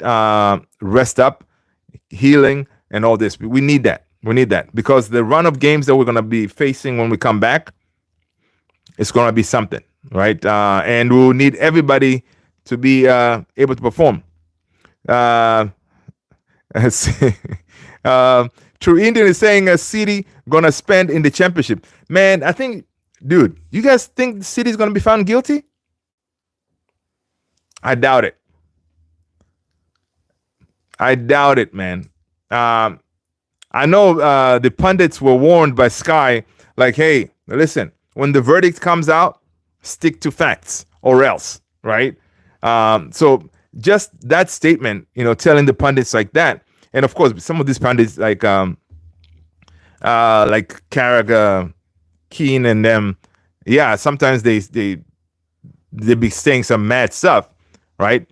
But just the fact that they had to be warned, because if they say something that is not a fact, Sky is gonna be sued and all this stuff, right? So that was interesting. But I think so. You're saying True Indian is saying that even if they are, they will be at a max given 10 points deduction. Nah, dude. I think I don't. It's gonna be a slap on the wrist, man. I think it's gonna be a slap on the wrist. They're gonna maybe hit him with a fine. I know it's a lot of charges. They're gonna hit him with the fine, whereas it won't be an issue for them. Money is not an issue for City, right? So it's yeah. I don't think they're gonna be going down, but if they do, people, man, we're gonna have a party. It's not gonna happen. I don't see it happening. They have too much firepower when it comes to the lawyers and the money, and yeah. But of course, the Premier League, they want to show some muscle too, so they may hit them with a few points here and there, because this case is going to be one of those, like it's going to be crucial going forward. If another team does similar things, how they're treated and stuff like that. So they want to set that precedent, right? So if they go hard on them, pause. It's going to be very interesting. But I don't know. I don't see that that's happening. Turinda said I said as a joke. Okay, gotcha. Yeah. Yeah, Shitty got that mola. Yep, they do have that mola which grows on trees over there. All right. Why are bigging up? Why are we bigging up RASMUS? He doesn't do enough for United. Listen, Rishabh.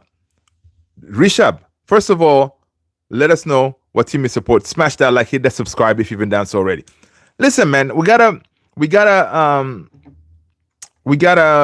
motivate our players, right? If we don't big them up, who's gonna do it? Right? We gotta find a ways to encourage our boys to, because they're trying. Yes, he has had a terrible time, right? He has had a terrible time, but he's trying, right? He's trying, and he scored the other day. He scored today. He had an assist, so yeah, man, we gotta big him up, man. Encourage the kid. The more positive vibes he gets, maybe he will continue that. Because we don't have any choice, okay? If we want to do this at the end of the season, do one of these, lift that Europa League trophy, we need that guy to be scoring something, 1 or 2 goals here and there. Because right now we're dependent so much on Bruno Fernandes. We need his contribution. So whatever he can give us, 5 goals until the end of the season, whatever he can give us, man, we will take it. So that's why, man, we gotta support our boys, all right? Because we are it. We are the ones that they have.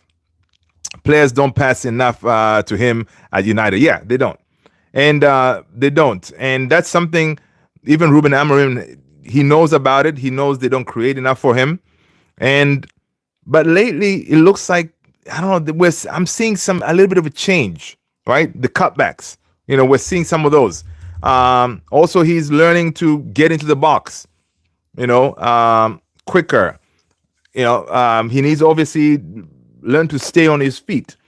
And the whole idea of him playing back to goal, I don't think is really that is his strongest suit, right? He's mostly like a Jokeres typer, run behind and stuff like that. Playing back to goal, that is, it's a skill that it looks like it's not as easy as him. His first touch is not as good. So the last goal that he scored against Leicester, that's more like his type of goals, right? The way he took that goal, that was smooth. He scored that goal as if he is a striker in form, kind of thing, right? So those kind of goals, yeah, he can handle. Back to goal, yeah, it takes a skill to be able to do that, and then he's struggling. So we'll see what Ruben Amorim is going to do. But from the last couple of games, we've been playing a little bit different, and it looks like the players are understanding the assignment. I've seen enough. Give Everton another 10 points deduction. Right? Sabrina Cardozo said, I missed the Manchester United team of Carlito Tevez, Rooney, Cristiano, Berbatov, Nani, Anderson, Giggsy, Paul Scholes, Ferdinand, Park Ji-sang, Heinze, Vidic, Van der Sar. Yeah. Sabrina, man, you surprised me. How old are you, Sabrina? Because it's a good team, man. If you saw those guys, that was proper ballers, right? Proper ballers. That's why also yesterday I was asking a question. Is Bruno Manchester United club's legend? Is Bruno Fernandes Manchester United legend? Will he be considered legend, Manchester United? Or what does he have to do to become Manchester United legend? Right? Because it's been a lot of people have been talking about that, right? Liam is saying, I am not sure the Premier League to do anything about the corruption of Man City, alleged corruption. It took them 18 years to agree to a leverage takeover was against the rules. That was mad. The way they allowed the Glazers to do that, that is a disgrace, right? Disgrace, all right? That's a disgrace. I don't know how they allowed that to happen, man. That is a disgrace. They allowed these guys to ruin our club, man, right? Kiyoshi saying, lately, Rasmus looking sharp. Yeah, good runs. Fingers crossed. Let's hope for the best. Yeah, man. Let's hope for the best. Sabrina says, Casemiro out, please. The last couple of games, Casemiro has been doing his job, man. Kiyoshi, a couple of good seasons, and he's up there. There you go. Because, guys, we got to think about it this way. Rasmus Højlund, if he was not playing for United, if he was playing for Atalanta right now, he will be the type of striker we'll be looking at right now if you're trying to get a striker. I'm thinking. I don't know. Maybe I'm wrong. You guys let me know. If Rasmus was not in our team, doing his thing at Atalanta, wherever he was playing, we'll be looking at his profile, right? Age,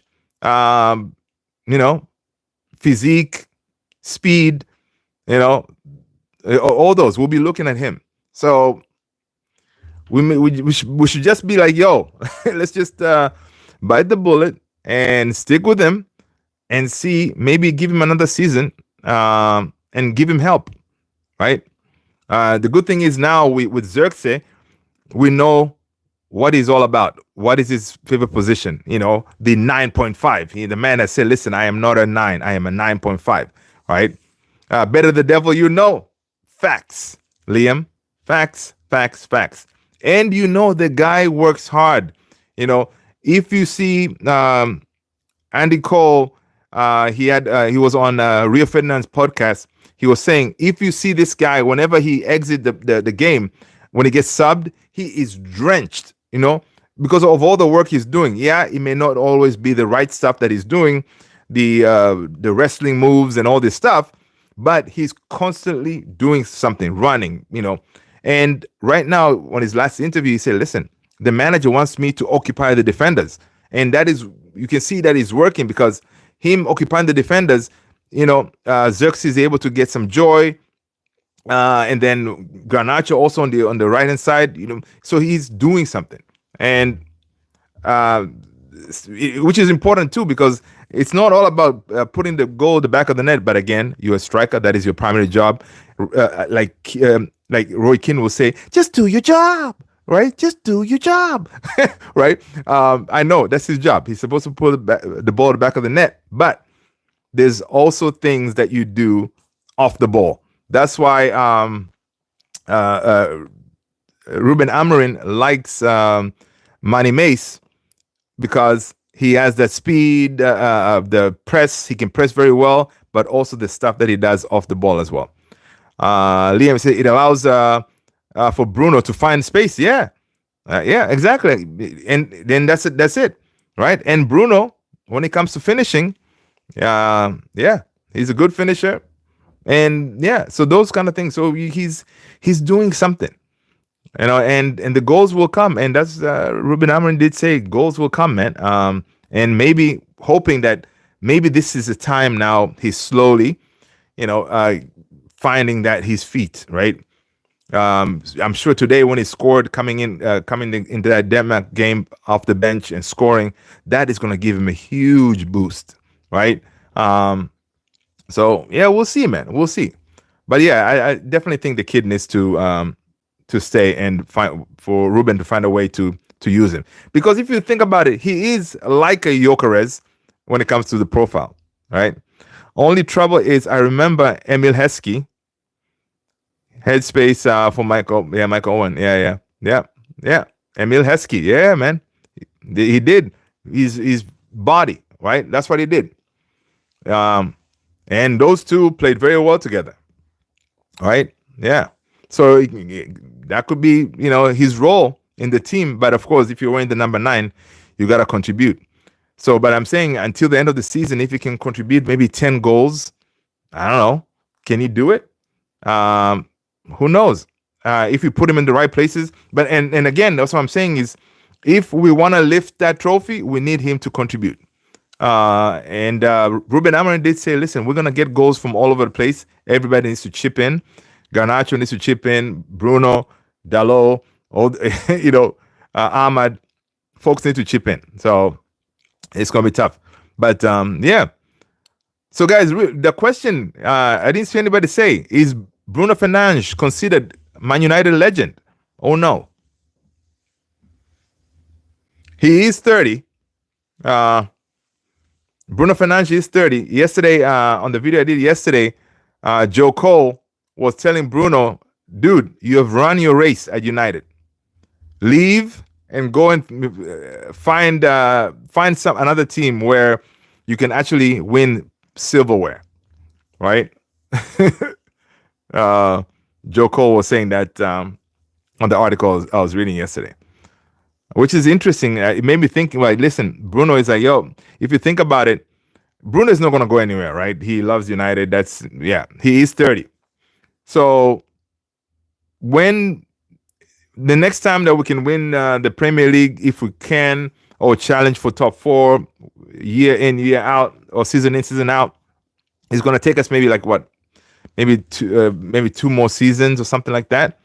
So it will take time, and time that is something that he doesn't have. He's 30 right now, right? So, but if he was to leave, I'm sure there's going to be a team out there that will be able to pick him up in Europe somewhere, one of these big teams. And listen, you drop Bruno, for example, at PSG in that midfield, he can play out there, right? Or I don't know, Bundesliga. You drop him on that Bayern team, I don't know. I think he'll be able to play in that, at least win something. The thing, Liam said, the thing is, Rasmus, he has all the attributes for a top striker. Yes, strong, fast. Yeah, he's he can finish very well. Yeah. Liam is saying, not a legend. He has been the best player since Sir Alex retired, though. There you go. But what does he have to do to become the club's legend? When he leaves United, will he be referred to as Manchester United legend Bruno Fernandes? I know he's not a legend because a lot of us we saw the proper teams of where the Scholes, Kino, Beckham, those guys. Those teams, the only thing they did was win trophies. That's why it's easy for us to say, "Oh, these guys are legends," because that's the level that we know that we hold these players to, right? We want them to get to those levels. Like, to be a legend, you gotta win, the silverware. But Bruno, imagine Bruno. Ever since Sir Alex, he's been our best player in a sorry team. Like, ever since he came in, he's been playing with sorry United team, right? With all that, he's been able to give amazing stats. When it comes, if you look at Bruno's stats, are incredible, right? Imagine if he's able to do that, all these stats and accolades, whatever, in playing with Man United teams that are not good at all. Imagine if Bruno was playing with the Scholes and Keane and Cantona, those guys back then. It would be crazy, right? But it sucks to be him because he joined United at a time where we're not good and we're not challenging for these big trophies, right? So it sucks. Maybe if he wins Europa, he'll be something, right? Oh no, he wins Europa. He would have Europa, of course. The FA Cup, Carabao, those really don't count. We need major, right? So I don't know, man. It's interesting conversation when it comes to Bruno, because the man, he is doing his job, right? Bruno is doing his job, what he was brought in to do. Man United legend, probably he carried us so many seasons. Yeah, he has. And if you just think about that, because honestly, to win a trophy, right? Even those teams like the Roy Keane, Scholes, Beckham, those guys, it wasn't individual skills that made them win trophies, right? It's not only Scholes. It was not only him carrying that team to get them to win the trophy, right? It required a team, right? Team, single-minded players, all focusing on one direction, pulling in one direction. They were able to win all those trophies, right? Now it's only pretty much him. That's why he keeps on switching positions all over the time whenever he's playing, because he's over here seeing whoever is on that position is not doing their job. He wants to go over there and help out, do all these things. So it's hard for him to win, So it's tough. He has to win a Premier League. It's a very high bar. Yeah, he has to win the Premier League. Do you think we can win the Premier League in the next 3 years? I mean, that's what Ineos is saying, right? Because right now Bruno is 30. So we think Bruno can play at a higher level until he's 34? Is he still going to be here? Because as soon as he starts slowing down, of course, going forward, maybe the next couple of years, he's not going to be playing as a 10 anymore, right? Because as you age, you slow down. So he's going to be more of a 6, of an 8, right? He's going to be playing deeper. The way we see him playing now, right? Some of the games he plays deeper.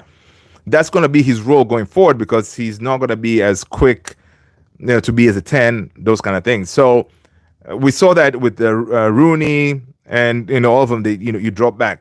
Right, so we're gonna see that from Bruno. So I mean, I really hope we can challenge for the Premier League in the next couple of years, because honestly, Bruno deserves a trophy, right? He deserves a trophy, right? He deserves a proper trophy. The Premier League, that will be something to see. COVID time, Bruno was him. Yeah, post-COVID, still Bruno. Now still Bruno. And imagine now Bruno, right? All the time, ever since he came in, he dealt with the Glazers, the team being crap, the the no structure. Imagine in the Scalzi, Kino, and all them, they had a proper structure. Sir Alex and his team, they run the show, right? Everything was structured properly. There were no dramas, going on where the Glazers are, they're pretty much taking money from our club and all this stuff. Bruno has to deal with that. So he had to deal with a lot of off-field stuff and on the field too. A lot of things he dealt with, but he still performed. Crazy. Liam is saying, I remember reading Zlatan biography, and there was a journalist said that he takes all the oxygen out of the room. I really respect Bruno, but on the pitch, I think he may have a similar impact on the team. Yeah. What I mean is he demands everything goes through himself, and that's the thing, and that's even what's his name, Ruben Amorim. He did say that. He pointed that out too. Ideally, he wants Bruno to stay in one position, right? But he cannot do that because he feels that it's his responsibility to go out there and correct things and help his fellow teammates. But if in one position, that will be ideal because he's going to be able to. He needs to trust his fellow players, right? To say, hey, I trust you. You're going to do your job, right? I'm going to stay in my position. But he abandons his position, and it creates a problem, right? With him, and he demands everything to go through him, because he feels he's the quarterback. He only believes in himself to be the one that can make things happen. And honestly, you can say in this season, without Bruno, where would we be? Right? Maybe still close to relegation, but he has bailed us out many times. Right? He has bailed us out many times. And that's what I hate about Roy Keane's statement. Yeah. They have had a better team management. Yeah, Bruno doesn't have the privilege. Exactly. But still, he fights for the badge and love him for my captain. Absolutely, 100%. And also, much respect for him, too.